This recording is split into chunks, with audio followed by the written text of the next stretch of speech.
Option trading बंद। Options trading खतरे में है। अगर आप लोग ऑप्शंस में डील करते हैं, ट्रेडिंग करते हैं और पैसा कमाने की कोशिश करते हैं तो आज की वीडियो आपके लिए बहुत ज्यादा इंपॉर्टेंट है, क्योंकि ऑप्शंस ट्रेडिंग पर बहुत सारे लिमिटेशंस लग सकती हैं। अब रिसेंटली मार्केट रेगुलेटर सेबी ने एक कमेटी फॉर्म की थी जो कि सेबी को ये गाइडलाइंस देगा, जो कि सेबी को कुछ पर्टिकुलर सजेशंस देगा ऑप्शन ट्रेडिंग को कंट्रोल करने के लिए। और अगर आप लोग करंटली ऑप्शंस ट्रेडिंग के मार्केट को देखेंगे तो ऑप्शंस ट्रेडिंग के मार्केट का वॉल्यूम काफी ज्यादा बढ़ते जा रहा है। और आई गेस अगर आप लोग स्टॉक मार्केट में स्पेशली ऑप्शन ट्रेडिंग में पार्टिसिपेशन करना चाहते हैं, ऑप्शन ट्रेडिंग को as a side income start करना चाहते हैं, तो लेट मी टेल यू 90% लोग जो ऑप्शंस में ट्रेडिंग करते हैं उन्हें लॉसेस फेस करने पड़ते हैं, और बचे हुए 10% लोग जिन्हें प्रॉफिट होता है उनका भी बुरा हाल है भाई, क्योंकि उन्हें भी अपने प्रॉफिट पर टैक्सेस पे करने पड़ते हैं और अदर चार्जेस होते हैं, जिसकी वजह से इनका प्रॉफिट बहुत कम हो जाता है। मतलब कि ऑप्शंस ट्रेडिंग में अगर पैसा ज्यादा दिखता है तो यहाँ पर रिस्क भी ज्यादा है। तो चलिए आज के इस वीडियो में मार्केट रेगुलेटर सेबी और ऑप्शन ट्रेडिंग के प्रपोजल्स को स्टडी करते हैं। देखो, मार्केट रेगुलेटर सेबी ने जो कमेटी फॉर्म की थी उस कमेटी ने मार्केट में 6-7 सजेशन दिए हैं सेबी को, जो कि अभी तक फाइनलाइज नहीं हुए हैं। इन सारे सजेशंस पर थरल रिसर्च होगी, यहाँ पर स्टडीज की जाएगी और उसके बाद किसी भी रूल्स एंड रेगुलेशंस को ड्राफ्ट किया जाएगा। लेकिन हर बार की तरह इस स्टोरी को भी शुरू से शुरू करते हैं। आखिर प्रॉब्लम कहां पर आई? इनिशियली सेबी ने जब मार्केट में ऑप्शंस ट्रेडिंग को इंट्रोड्यूस किया था तो काफी टाइम बाद में सेबी ने रिटेल इन्वेस्टर्स को भी इन्वाइट किया इन्वेस्टमेंट करने के लिए, क्योंकि इनिशियल स्टेज पर मार्केट में इतनी ज्यादा वोलेटिलिटी नहीं थी, वॉल्यूम्स इंक्रीज नहीं हो रहे थे।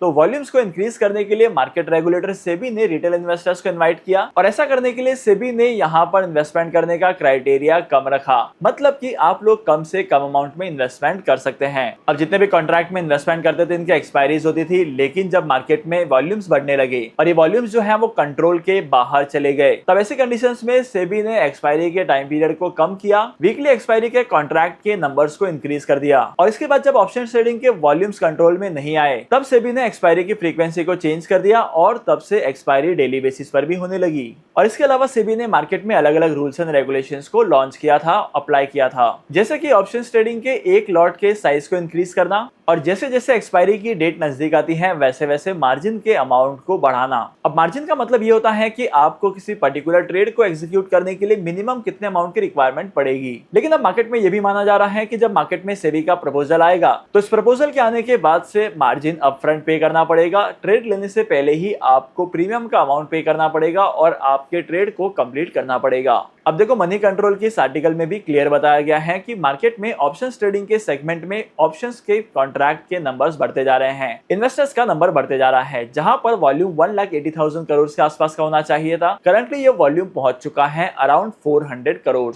जो कि काफी ज्यादा है। और मार्केट रेगुलेटर सेबी को तो ये भी पता चला है कि ऑप्शंस ट्रेडिंग में इन्वेस्टमेंट करने वाले बहुत सारे लोग लोन लेकर या डेट लेकर भी इन्वेस्टमेंट करते हैं, और उन्हें लगता है कि झट से पैसा कमा लेंगे और लोन का पेमेंट कर देंगे और अपना मुनाफा भी बन जाएगा। लेकिन यहीं पर सबसे बड़ा रिस्क आता है। अब शायद किसी के दिमाग में ये चल रहा होगा कि रिस्क है तो इश्क है। सुनो मेरी बात, ये बोलने के लिए अच्छा लगता है कि रिस्क है तो इश्क है, लेकिन जब ये रिस्क फैक्टर अपने ऊपर आता है तो बहुत ज्यादा डिफिकल्ट सिचुएशन क्रिएट होती है। देखो, सबसे पहली बात तो ज्यादातर लोग जो स्टॉक मार्केट में इन्वेस्टमेंट करते हैं, ट्रेडिंग करते हैं ऑप्शंस में, उनमें से कुछ हद तक लोगों को तो पता ही नहीं होता है कि यहाँ पर ये सारी चीजें होती कैसे हैं और क्या क्या फैक्टर्स एनालाइज करने पड़ते हैं। इन्हें बस इतना बताया जाता है कि आपको प्रॉफिट होगा, यहाँ पर इन्वेस्टमेंट कर लेना, इतना कर लेना। और काफी बार तो ये भी देखा जाता है कि बहुत सारे प्लेटफॉर्म्स अपनी ब्रोकरेज फीस को कवर करने के लिए इन्वेस्टर्स को ट्रेडिंग करने के लिए एनकरेज करते हैं और इन्वेस्टमेंट करवाते हैं। देखो, अब सेबी की नई गाइडलाइंस अभी तक आई नहीं है, लेकिन जब नई गाइडलाइंस आएगी तो बहुत सारी चीजें चेंज हो सकती है। अब देखो, मार्केट में ना 3-4 बातें चल रही है कि ये सारे प्रपोजल्स हो सकते हैं। सबसे पहली बात तो एक्सपायरी के नंबर से होगी। अगर आप लोग करंटली मार्केट में देखेंगे तो एनएससी और बीएससी दोनों को मिलाकर 6 एक्सपायरीज हैं, जिसमें से 2 हैं बीएससी की और बाकी के बचे सारे ऑप्शंस हैं एनएससी के।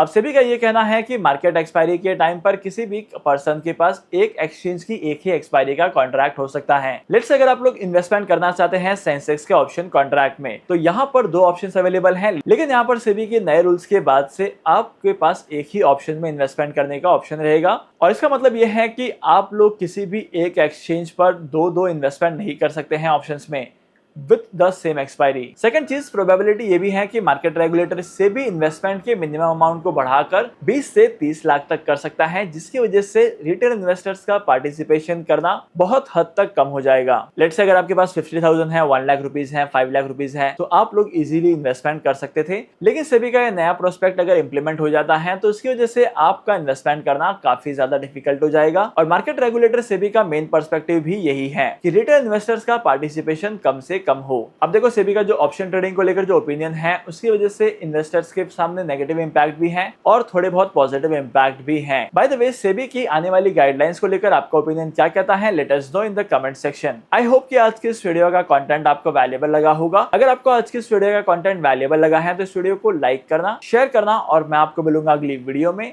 नए टॉपिक के साथ, एक इंटरेस्टिंग टॉपिक के साथ। तब तक के लिए signing off, happy investing and good bye.